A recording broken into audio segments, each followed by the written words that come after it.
दक्षिण कोरिया के राष्ट्रपति यून सुक यॉल ने देश में लागू मार्शल लॉ के आदेश को वापस देने के बाद उसे वापस ले लिया। भारतीय समय के अनुसार 3 दिसंबर शाम 7 बजे राष्ट्रपति ने मार्शल लॉ लगाने की घोषणा की, जिसके बाद पूरे देश में विरोध प्रदर्शन शुरू हो गए और अराजकता फैल गई।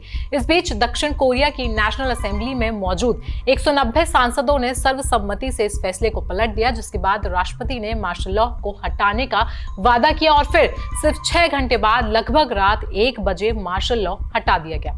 मार्शल लॉ हटाने के कुछ ही घंटों बाद दक्षिण कोरिया में फिर से शुरू हुआ, जिसमें प्रदर्शनकारी राष्ट्रपति यून सुक यॉल के इस्तीफे की मांग कर रहे थे। इसके साथ ही दक्षिण कोरिया की 6 विपक्षी पार्टियों ने मिलकर बुधवार को राष्ट्रपति के खिलाफ महाभियोग प्रस्ताव भी पेश किया और विपक्षी डेमोक्रेटिक पार्टी ने घोषणा की कि इस पर शुक्रवार या फिर शनिवार तक वोटिंग होगी। क्या है दक्षिण कोरिया में राष्ट्रपति के खिलाफ महाभियोग की प्रक्रिया? दक्षिण कोरिया की संसद में राष्ट्रपति के खिलाफ महाभियोग चलाने के लिए 2/3 यानी कि 200 वोटों की जरूरत होती है। फिलहाल विपक्षी पार्टी के पास 192 सीटें हैं, लेकिन महाभियोग को सफल बनाने के लिए सत्ताधारी पार्टी के कुछ सांसदों का समर्थन जरूरी है। महाभियोग प्रस्ताव के बाद इसे अदालत में पेश किया जाएगा। अगर 9 में से 6 जज राष्ट्रपति के खिलाफ फैसला सुनाते हैं तो आगे की प्रक्रिया शुरू हो सकेगी। महाभियोग के बाद 60 दिन के अंदर फिर से चुनाव करवाए जाएंगे और इस दौरान प्रधानमंत्री को राष्ट्रपति की शक्तियां सौंप दी जाएंगी।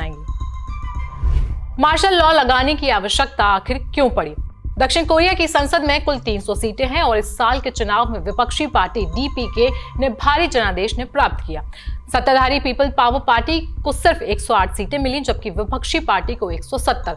बहुमत में होने के कारण विपक्षी पार्टी ने सरकार को कामकाज में हस्तक्षेप करना शुरू कर दिया, जिसके बाद राष्ट्रपति यून को अपने एजेंडे को लागू करने में कठिनाइयां होने लगी। राष्ट्रपति यून ने 2022 में मामूली अंतर से चुनाव जीता था, लेकिन उनकी लोकप्रियता में गिरावट आई, खासकर उनकी पत्नी से जुड़े विवादों के कारण। इन समस्याओं का सामना करने के लिए राष्ट्रपति ने मार्शल लॉ लागू किया और DPK पर उत्तर कोरिया के साथ सहानुभूति रखने और राष्ट्रपति विरोधी गतिविधियों में शामिल होने का आरोप लगाया। मार्शल लॉ क्यों 6 घंटे में समाप्त हुआ?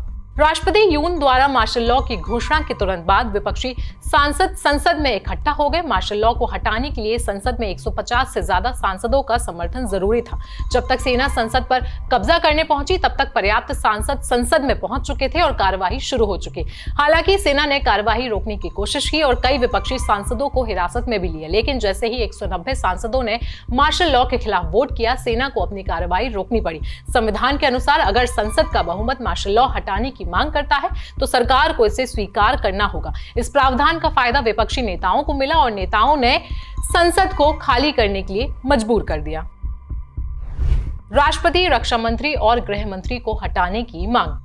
मार्शल लॉ के आदेश के बाद विपक्षी पार्टी राष्ट्रपति यून के अलावा रक्षा मंत्री किम योंग हुन और गृह मंत्री के खिलाफ महाभियोग का प्रक्रिया भी शुरू करना चाहते हैं। किम योंग हुन उन पर आरोप है उन्होंने राष्ट्रपति को मार्शल लॉ लगाने का सुझाव दिया और उनके आदेश पर ही संसद में 200 से ज्यादा सैनिक घुस आए।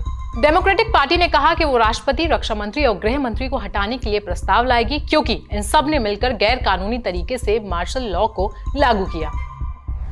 नॉर्थ कोरिया के सैनिकों का सीमा उल्लंघन।